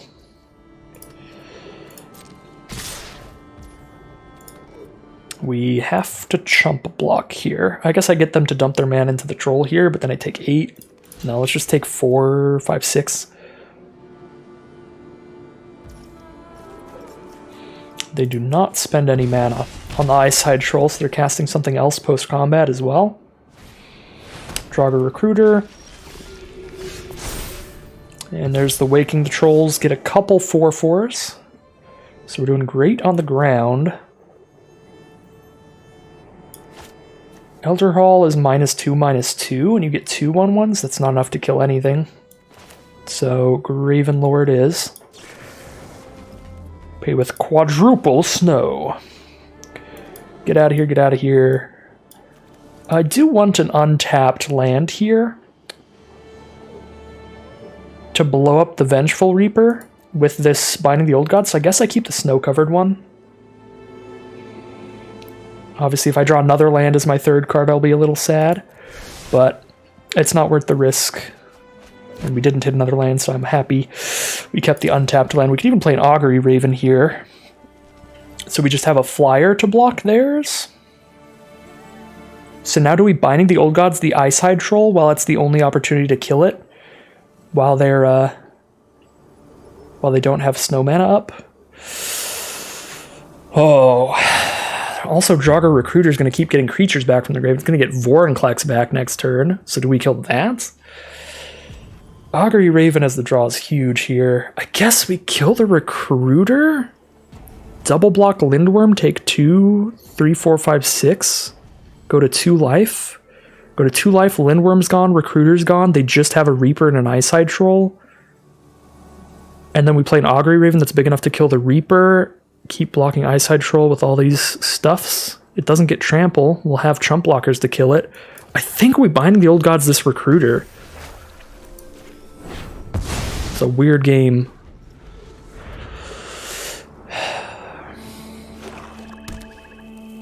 Fingers crossed, no gas. No gas from opponent.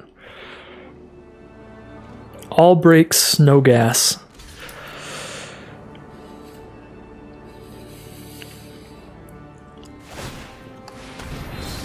Alright, they hit us for 6. We're down to 2. The plan's continuing so far. Dread Rider, that's gas. That just kills us. That just straight deletes us. Exile a card from your graveyard to have us lose 3 life? That's the saddest ending to this game. We were actually really close to stabilize. If this was a 6-mana 6/6, I think we still stabilize. But the fact that it does 3 to us is so bad. Because we get to cast Augury Raven and Esseka's Chariot and hold up a hexproof spell. I think we beat like any other creature, except something that just straight up makes us lose 3 life. Rough ending here. That's so sad.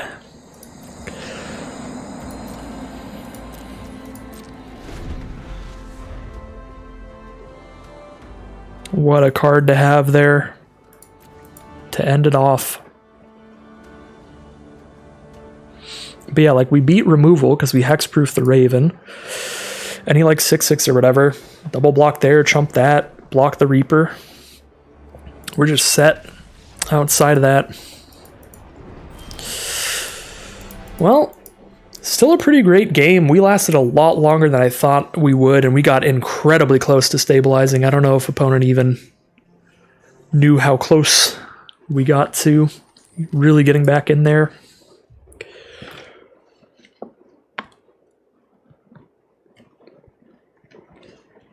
But I suppose maybe they had that lose 3 life card in their hand all game, so they just knew that we had no chance the whole time. Such a sad way to end it. All right, we are now in round 5 or 4. We're either 2-1 or 3-1. I don't know. We're playing Kaldheim. We're having a ton of fun.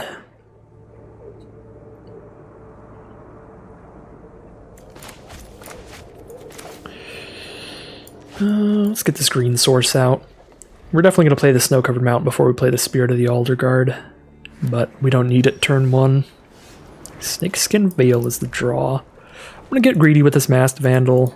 2 mana 1/3 is not really going to affect the game too much, unless they play like a 2/2 to attack us with.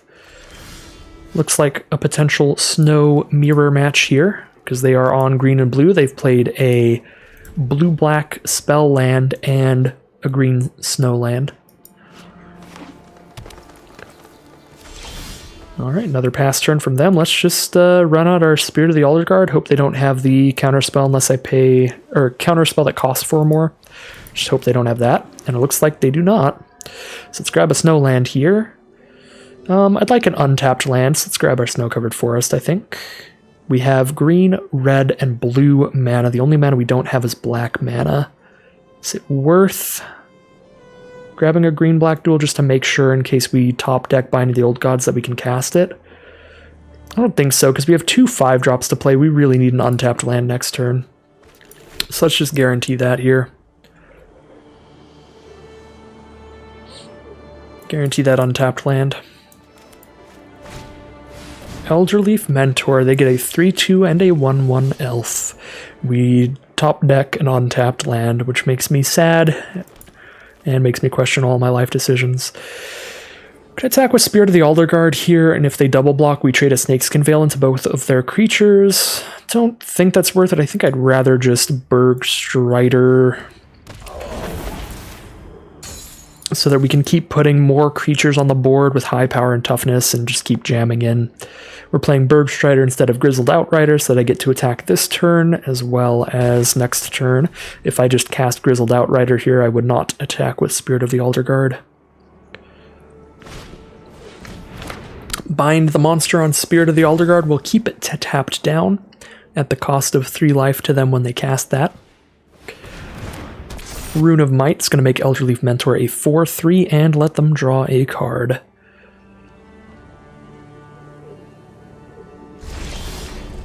Mists of Lityara is the draw. Well, we no longer need snow sources because we don't need Spirit of the Elder Guard to get any bigger since it's just stuck tapped down. So we'll play our untapped land so that we can hold up our Snakeskin Veil even after casting a Grizzled Outrider this turn. In case they have removal in hand, now we can counter it with Snakeskin Veil. Alright, chump block on the Berg Strider it is. Here's our Grizzled Outrider, and we will pass the turn. 5 mana now for our blue-green opponents. Rune of Might is the play. They are really going to stack up that Elderleaf Mentor. It is now a 5/4, and they'll draw another card. If they want to hit us for 5, I think I'm okay with that. I don't think it's worth dumping Snakeskin Veil to trade into it. When I can just crack back at them, they're at a lower life total than me. Yorn is not that threatening, is it? Whenever it attacks, they untap all their snow permanents. So when it attacks, they untap 1 land. Yep, not bad at all. Yorn is fine. Alright. So, now we have Mists of Lityara, Snakeskin Veil to hold up here. Let's attack in, and if we get in a position where they're going to kill one of our creatures, I'm kind of okay with it happening. Like, if they trade their 5/4 Elderleaf Mentor into our 5/5 Grizzled Outrider, I kind of want to just let it happen rather than Snakeskin Veil, because then Masked Vandal is active and we can save our Spirit of the Elder Guard. And then we can just keep Snakeskin Veil for later. So I think I just attack in, see what happens, accept any trades that are presented, and then probably post-combat Masked Vandal and Highland Forest. It's actually kind of spicy. Probably should have noticed that interaction earlier and maybe even gone more aggressively for trades earlier in this game. I mean, I guess if I do Snakeskin Veil, I have a 6/6 and a 4/4 on board, and instead of 4/4 and a 4/4 and a Snakeskin Veil in hand. I don't know. I feel like just having a Snakeskin Veil for later is some value here when I can just save Spirit of the Elder Guard now. And I have just as many threats as I had before. This one is just very, very slightly smaller. It's a 4/4 instead of a 5/5. But the trade-off is now I have two 4/4s instead of a 4/4 and a 5/5. But this way I get to keep Snakeskin Veil. So it still seems kind of worth it to me. I don't know. Plus this 4/4 can very, very easily become a 5/4 later in this game and just be just as big. Lindworm is annoying as always. Very good card. Would have loved to scoop one up. Yorn is getting on in here. Yorn does untap itself. Did not even notice that. Yeah, we'll just take 3. I'm not going to waste our Mists of Lityara when we can use it to make sure Lindworm doesn't kill anything later. Stuff like that. Guardian Gladewalker is nice. We can make Bergstrider a 5/5 and then make it a 6/6 with Snakeskin Veil. It's pretty cool. I think that's what I want to do here. We make that a 6/6 and Mists of Lityara will make Lindworm a 3/6 and we'll just win the combat. Keep our Bergstrider around, they'll lose their 6/6. What kind of...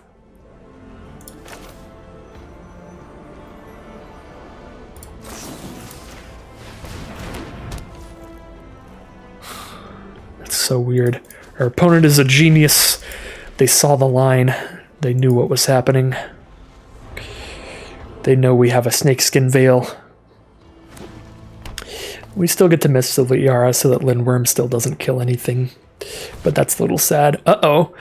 Kolvori. They can look at the top 6 cards of their library, reveal any legendaries from among them, and put them into their hand. Wow, if the bots in their draft pod just let legendaries fly on by, we're in trouble. So if their deck is really, really good, then this card will be sick. If they just have a ton of legendaries in their deck, but otherwise just a 2/4. Not the end of the world. Yorn's coming in hot again. Getting that 3 damage in. We could throw our Snakeskin Veil away to kill it, but we'd have to use Snakeskin Veil plus Gladewalker. Don't think that's worth it. Ooh, Icehide Troll. Ooh, that is a spicy card. I like that. Probably go green, double blue to play Icehide Troll. We can't really attack in well anymore, can we? Because if we're going for Snakeskin Veil to kill Lindworm, they could still double block our 5/5 with a 3/3 and a 2/4. I mean, I guess they have the double block for things to go well, and then we just throw a Snakeskin Veil to make them go worse. Just see what happens here. Icehide Troll is going to be huge. And that's for certain.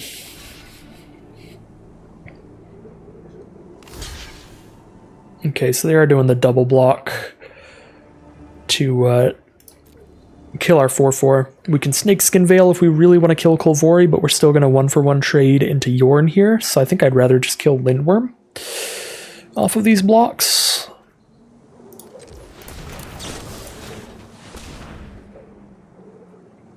Got something at instant speed here. See how bad it is for us.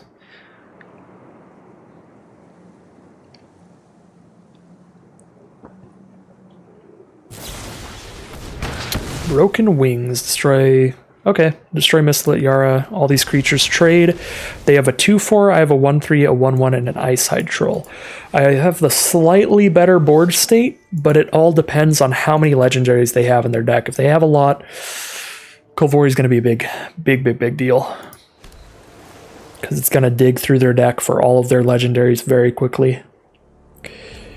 But if they don't have a lot, then Icehide Troll is just going to slam in very aggressively. Masked Vandal's pretty cool. We're probably just holding on to that. Just get in with Icehide Troll.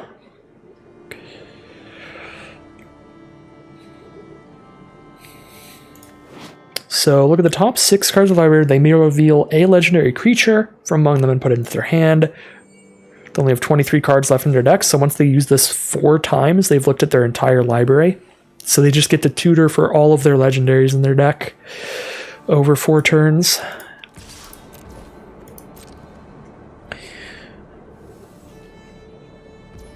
No blocks. Having an odd number of snowman is pretty brutal here. Because that means I can only activate the indestructible once, and if they have an instant speed fight spell or something, they're going to kill this, but I don't think there's an instant speed fight spell in Kaldheim, so I think I'm okay to pump the troll. But if we had 4 snow mana, that'd be perfect, because we just spend 2 to pump it once, and then we have the 2 more in response to a fight spell or something. There are sorcery speed fight spells, so if they draw into a Skemfar's Thingamabob, they're going to kill Ice Hide Troll, because they put a +1/+1 counter on Kolvori and then have it fight Ice Hide Troll. Ooh, they draw into Narfi, but they don't have a black source yet. So that's not that bad. Okay, and they're just going to scoop them up here. Oh yeah, they're dead on board. They are dead on board. Well, that was a pretty unfortunate draw for them. They were about halfway through their deck and still did not get their black source for the Narfi splash. 4-1 looks to be how we're doing so far. Here we are now in game 6. We're 4-1 so far. We got a double Horizon Seeker hand. We get things started pretty well here. We've got our green source and our double blue for Gravenlore. So the mana's looking great. A little bit slow, but we have Mists of Lityara to play on too if our opponent is super aggressive. Definitely a possibility in Boros and Rakdos. So the two very powerful aggressive strategies in the format. Orzhov's pretty good too, and Story Seeker's one of the best cards, which I'm just going to completely nullify that with Mists of Lityara right now, because that card is a bit of a hassle. The 2-mana 2/2 lifelinker. The Orzhov decks, the white-black decks in this format, are very aggressive low-curve white-black aggro decks that have a lot of cards that will trigger when they cast their second spell per turn. Does look like they're 3-color though, so taking a bit of that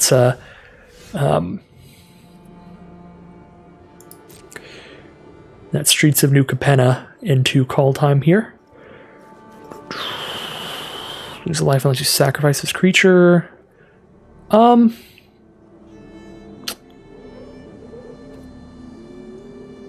Let's just sacrifice it. I'll just cast another here. I was thinking about going for the tutor here, but I'm just going to cast another one anyway. So I'm not going to have the mana to go for the tutor this turn.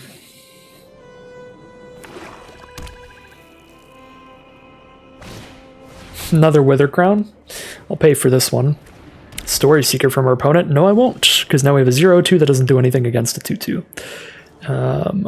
So yeah, sacrifice. And see what we've got here. A land. Well, we've run out of creatures real quick. Double Wither Crown will do that. Let's just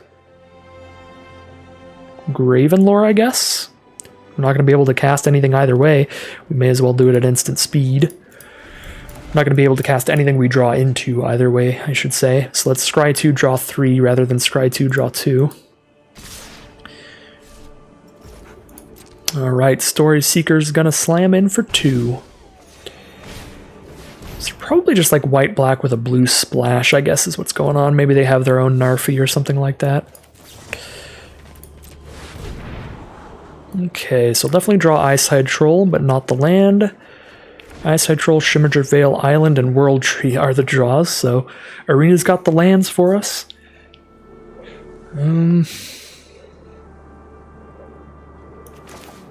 Icehide Troll holding up a Snakeskin Veil. Play an untapped land so we can foretell Behold the Multiverse and still hold up Snakeskin Veil. But we also want to have the mana to use Icehide Troll's ability to give Indestructible just in case. So probably just not foretelling this Behold. We're probably just playing Icehide Troll. And even if I play an untapped land, I can't use Icehide Troll's ability and Snakeskin Veil, because my green sources are my snow sources, and this untapped land is not a snow source. So we just play a tapped land here, just play like a Shimmerdrift Veil. Or World Tree's probably better, because it makes all of our lands Shimmerdrift Veil.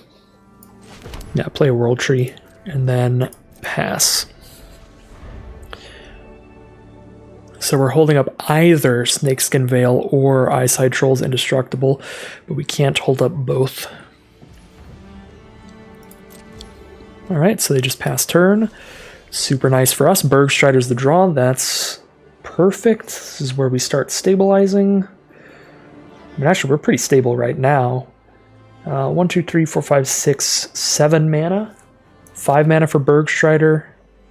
1 mana for Snakeskin Veil. Play a tapped Shimmerdrift Veil.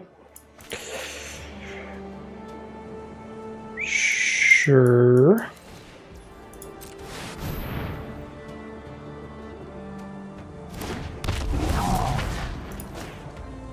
Just holding up Snakeskin Veil for our Icehide Troll. Kind of a combat trick to kill the troll here. Probably not worth the 2 damage we would get in to put it at risk. Because Snakeskin Veil is not going to save us from a combat trick, even if it'll save us from a removal spell. Feed the Serpent, exile Bergstrider. Surprised they go for Bergstrider there over Icehide Troll. I think we save it. Now shields are completely down if they want to kill Icehide Troll. Which is fine, because if they wanted to kill Icehide Troll, they would have just exiled Icehide Troll there. So I don't think that was their plan. Maybe it was that they had an instant way to exile any creature and then a sorcery speed way to do like -3/-3, but it looks like that is not the case. Now we can easily behold the multiverse. Don't even have to pay attention to our lands here. Waking the Trolls is a great draw. Can't cast it right now, but that'll be huge in the future. Still want to hold up our blockers so they can't just lifelink on in. So we'll just keep hitting for 5. Chump block with the Story Seeker. No, chump block with the Shield Mate. Get a 1/1 in the process.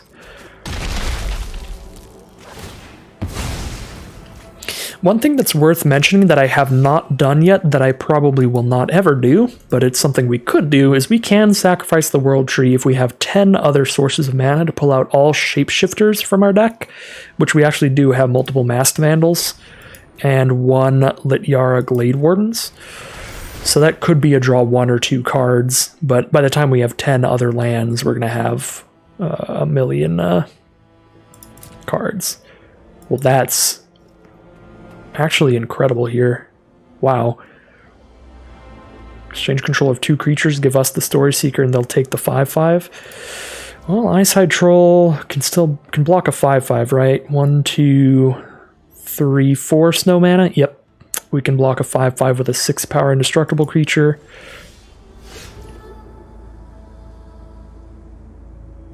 Exchange control of 2 target non-basic, non-creature permanents.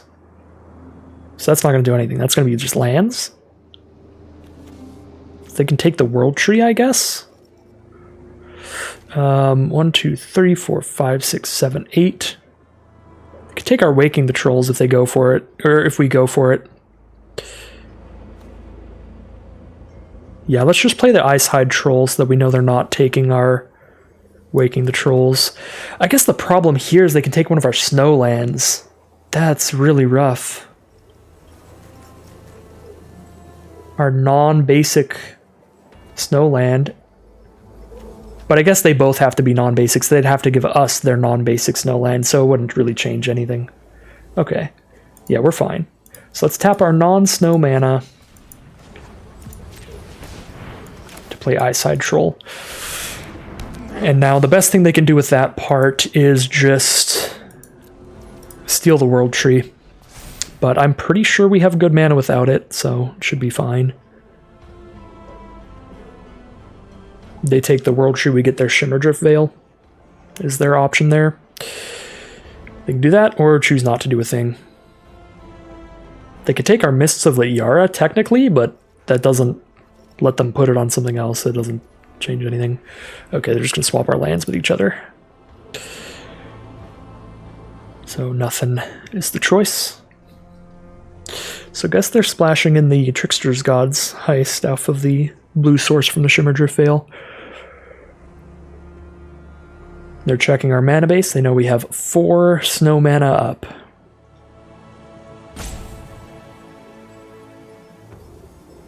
Enough to make the Icehide Trolls large enough to kill the Bergstrider without dying, so they're just going to pass the turn. And now is time to wake the Trolls, I believe. We can do it with entirely non-snow mana if I play my island this turn. 1, 2, 3, 4, 3, 4, 5. Yep, so that's the play. We're going to do entirely non-snow mana.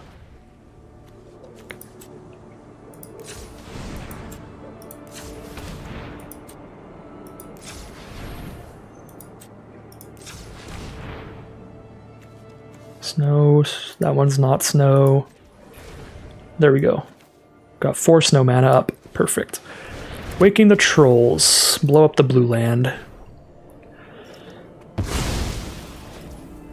And we'll get a million trolls. That'll be a huge win condition this game. So they drain us for 3 life. We're holding up our indestructible blockers. They play their 5th land, but we have 4, 5, 6, 7, 8, 9, 10 lands. We're going to get 5 4/4 trolls potentially. Master Skald is a big play. They get the Trickster God's Heist back again and steal a creature, but they won't be able to steal an enchantment until it's too late, so they just get one of our Eyeside Trolls, and then we get 5 4/4 Tramplers. They cannot take all of them. I think we win the game off Waking the Trolls here, even if they Trickster God's Heist us another time.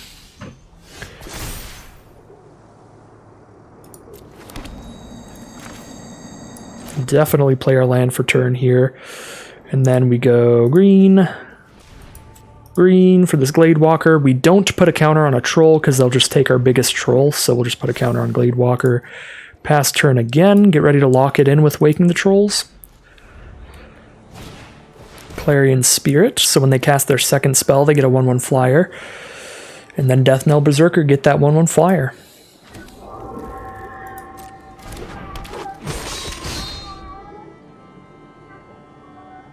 Go check on my cat. They're freaking out about the storm. I gotta make sure they're actually okay, because she's really freaking out about something. Pretty sure it's just the lightning.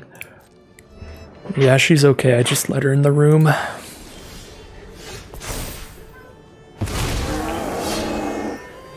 She should be much chiller now. She's got a person. Can Surtland Frostpire and kill a lot of stuff, and we only lose a Glade Walker, but we don't have the mana for our Eyeside Trolls anymore. I'm pretty cool with that. We do still have the mana for our Eyeside Trolls. That's ridiculous. And we draw a 3rd one. That feels pretty good. We've got that indestructible mana, and we have a million blockers, so we'll just send in. And they're over it. They're going to scoop them up. That is an insane game. 7 4/4 Tramplers. Wrath the whole board with one of our lands and still have our 2 indestructible Eyeside Trolls with a 3rd lying in wait on top of our library. What a card the Waking the Trolls was in that match. Here we are in round 7. We are 5-1 in Kaldheim so far. And, this hand looks pretty good. Hopefully we can continue the winning streak here with this one. Turn 1, the World Tree. We have our green source and our blue source. We can foretell Behold the Multiverse on turn 2 and drop a Horizon Seeker turn 3. Probably our plan. Cats are trying to bust into my closet now.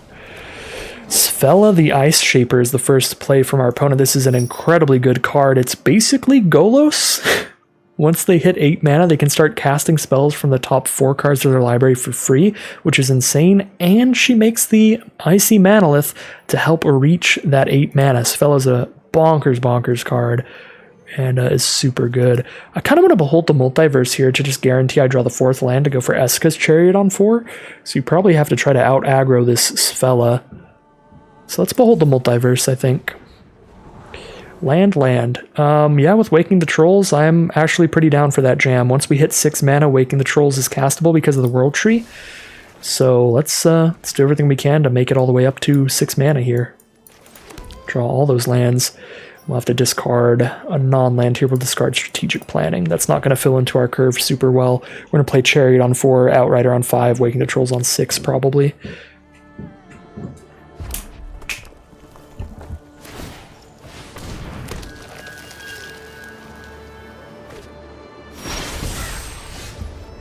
Okay. Our opponent foretold a card. Made a Manalith, foretold a card. Fair enough. Okay, let's just drop Eska's Chariot and then pass. Yep. Looks like the play.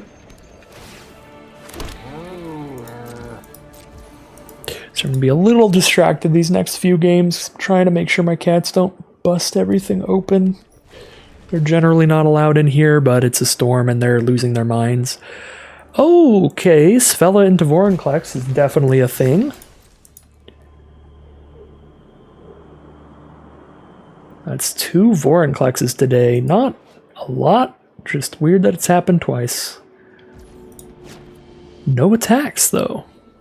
They just want to hold off and make sure I can't make more 2/2s.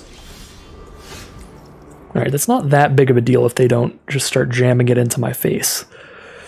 I'd love Awakening the Trolls on turn 6, but the problem is our opponent's on the play and they've hit every single land drop, so it's not even going to be that powerful. So I might just play untapped land for Grizzled Outrider here rather than going tapped land Horizon Seeker just to make Awaken the Trolls more active. Yeah, I don't think Waking the Trolls on 6 is going to be that powerful here. Let's just go for our 5-mana 5/5. Hold up on Waking the Trolls if we don't draw an untapped land. Icehide Troll is the play. They do not have any snow lands, but they have Icy Manaliths from Svella. So that's 1 snow mana already. If they tap Svella, they'll have 2 snow mana. Icehide Troll looking to be somewhat of a big deal here.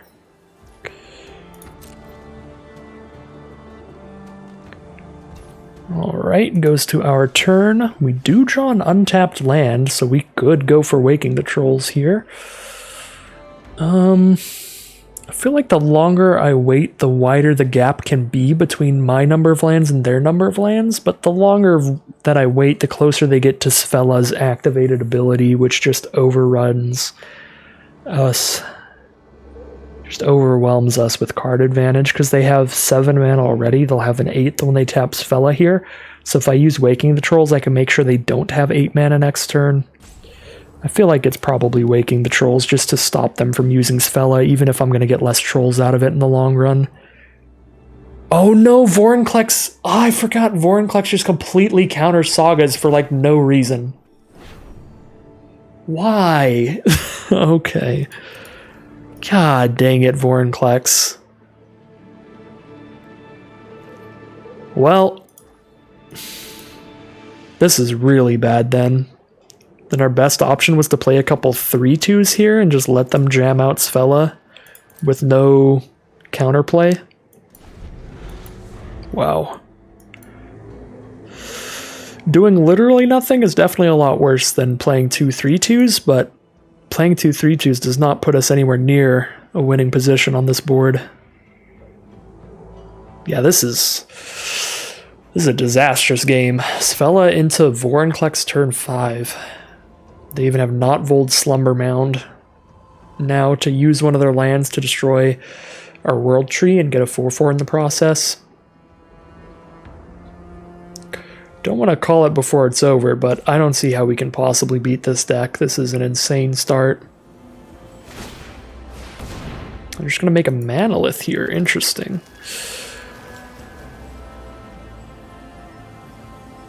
I guess they have exactly enough mana to go Manalith and play a Slumber Mound's ability here. So since they wanted to use Slumber Mound's ability instead of using Svella's 8 mana ability, they might as well play a Manalith in the process.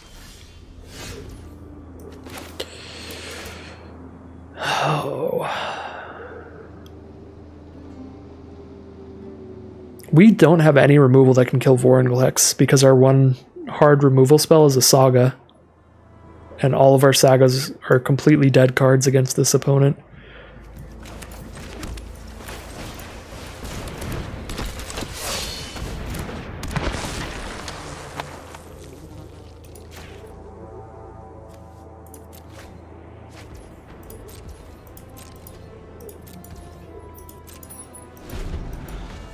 I'm just going to scoop them up here. There's literally no way. I'm going to take one last look through our deck list, but this is just so exactly like, I don't know. It's just awful. Because I have nothing that can kill Vorinclex, which means all of my Sagas do absolutely nothing. And they're just going to keep casting the best spell out of their top 4 every turn for free. I mean, for 8 mana, not free, but yeah, no, there's absolutely no way. This game's long over. This game ended on turn 5. Wow, that was a deck and a half. Alright, here we are now in round 8 of our Kaldheim quick draft. One more loss and we are out. But this hand looks pretty good, and I'm going to try my best to win this match. Our opponent's going to be one of those aggro white decks that is very available in this format. The best way is to counteract the slower kind of snow decks, so I'm pretty terrified when I see a turn 1 Battlefield Raptor. Luckily for us, turn 1 Battlefield Raptor into Island Rune of Flight makes me feel a lot more comfortable. The white-blue decks are nowhere near as fast as the red-white or white-black can be, so I think we probably have some time, and Mist of Lityara is a great draw to help survive in this kind of matchup. Hit us for 1. And our opponent is stuck on 2 mana, just going to foretell a card there. So let's drop it down our Horizon Seeker. And then just Augury Raven on 4. Probably don't even need that. 1 damage in the sky each turn is not that bad. Just play our Esika's Chariot instead. Next turn, if they don't make the board much bigger. Code Spell Cleric makes it a little bigger. Not disastrously so. I guess our deck is really good in the long game, so let's play to the long game here. And just play our good blockers. Not try to get on the Esika's Chariot aggressive here. Alright, white, blue, and black from our opponent. They foretold an Augury Raven, so that is on the board now. Bergstrider is the draw. Pretty spicy.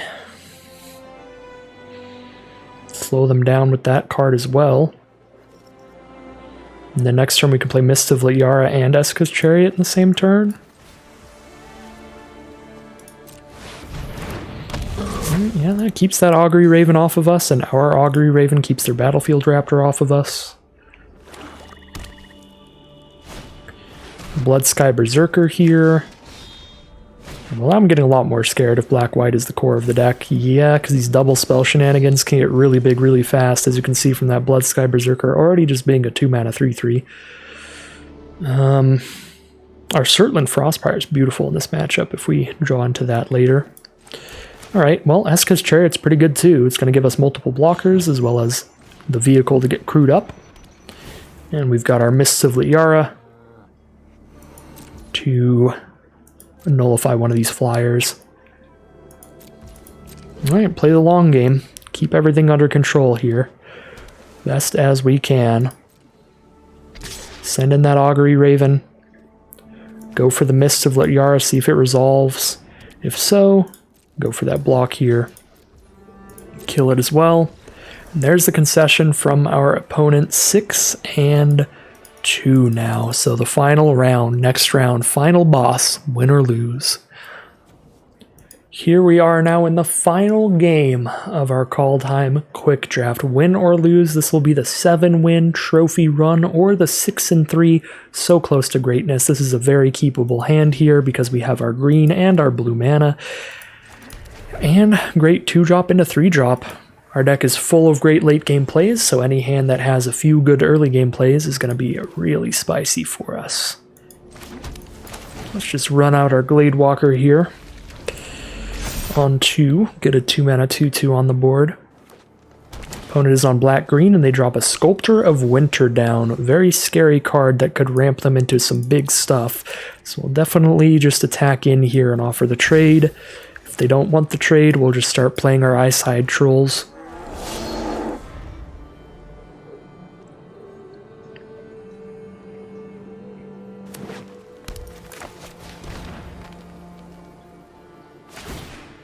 Sculptor of Winter untapping their land to play a 4-mana card on turn 3. Some of that power that Sculptor of Winter can bring down.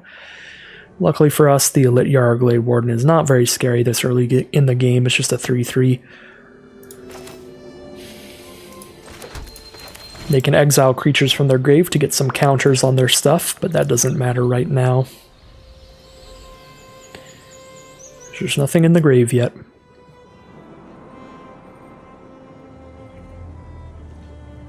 Send in that Glade Warden.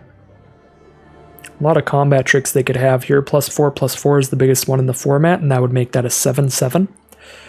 To kill, even if we double block, they kill both of our creatures, and we don't kill that at all, so I don't think we can afford to run into that trick, so we'll take the 3. An Elvish Warmaster, so whenever they play an elf or a changeling, a shapeshifter like the Glade Warden is, they get a 1/1 elf warrior token, and they can give their whole board +2/+2 death touch till end of turn, because everything currently is an elf. So that's going to be a really big deal later in the game, so let's try to do everything we can to slow them down and put them on the defensive early game, I guess. So just slam in. They're down to 12. Pretty big swing there.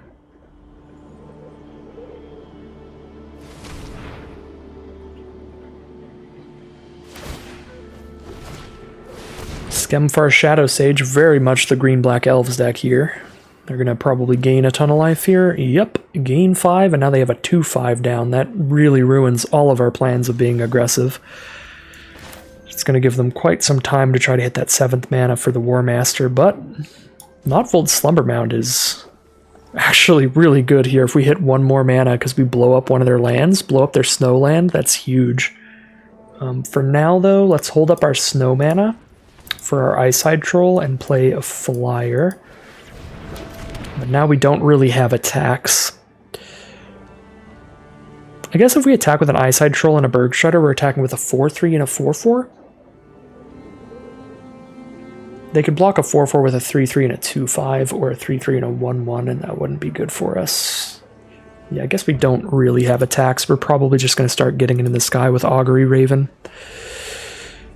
We will have attacks if we hold a blue mana up, so maybe if I waited to play Raven until post-combat there, I could have gone for an attack knowing that Mist of Liara is a thing. Ooh, wow, if we hit a land, blowing up the Glittering Frosted land is going to be actually nuts. Oh, it's a land, but it's a tapped land. We don't get to really punish that play with our onboard Notvold Slumbermound. That would have been beautiful. Instead, though, let's get some Eyeside Troll and Mists of Liara work done.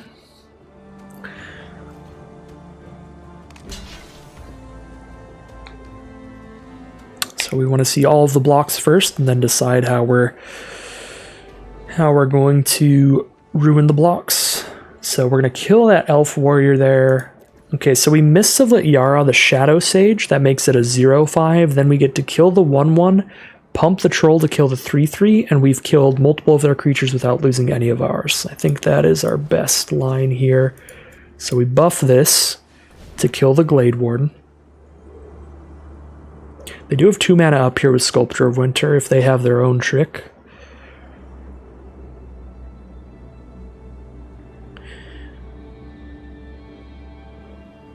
Alright, well they're untapping that, so let's see what it is.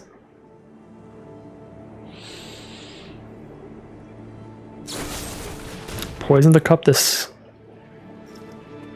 Then they kill that to stop us from killing a 1/1? It's already going to die in combat. It's a really weird use of Poison the Cup, unless they just 100% know we have Mists of Liara. So I guess they do?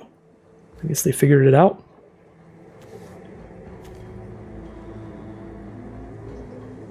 I really would have expected Poison the Cup on the one that we gave Indestructible. This is pretty fine, I think. I guess we just don't use Mists of Liara now. That's... I don't know, that's super weird to me.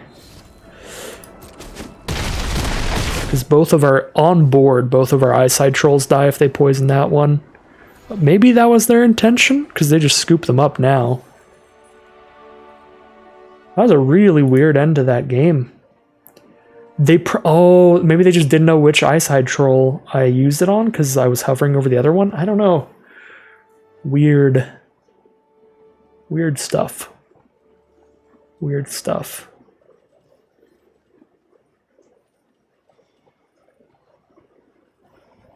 Yeah, I mean, kind of a strange ending to that game, but I'll take it. I guess if they didn't hit any more lands, they know the Notvold Slumbermound is coming to blow up the Glittering Frosted land, and just gonna have a really bad time mana-wise. And they're already not having fun. Just 3 lands there, so just get out of there. All right, really weird way to end it, but I'll take it. A 7-win run, a trophy run with our green-blue snow deck on the return to Kaldheim. Really fun quick draft. Always nice to hop back into this format. This format did get stale a little quickly because of how good the green-based snow decks could be, where you could draft them pretty much every draft. They are fun to draft, but I feel like this is a great format to bring back for quick drafts every now and then, because when it's the main draft format and you just draft the same deck 50 times in a row because you like that deck, it can get stale fast. But when it's just like brought back randomly as the quick draft format every once in a while, I've really found myself loving this format so much more than when it was initially out, just on the returns, because every time it returns, I just hop in, draft some green-based snow decks shenanigans, and hop out. When it was the only format of choice, then it was like, it could be definitely annoying to play against green X snow decks every game. Because when it's the only format out, then I'm like, okay, well, I want to draft a variety of decks to keep the format interesting, and I end up playing a lot of the red-white, white-black aggro, and the snow decks, of course. So, I don't know. Definitely a format that's grown on me a lot in hindsight, because it's really fun to play these kinds of decks, but can be really repetitive to play against them. So there's one last look at the deck, but that is going to end the draft, and that is going to end today's video. As always, if you want to see more Magic Arena content, specifically a lot of drafts and seals, then stick around on this channel. You can like, comment, and subscribe to let the YouTube algorithm know to send you some more of these videos in your recommended feeds. And as always, thank you all for watching, and I'll see you again soon for some more Magic Arena.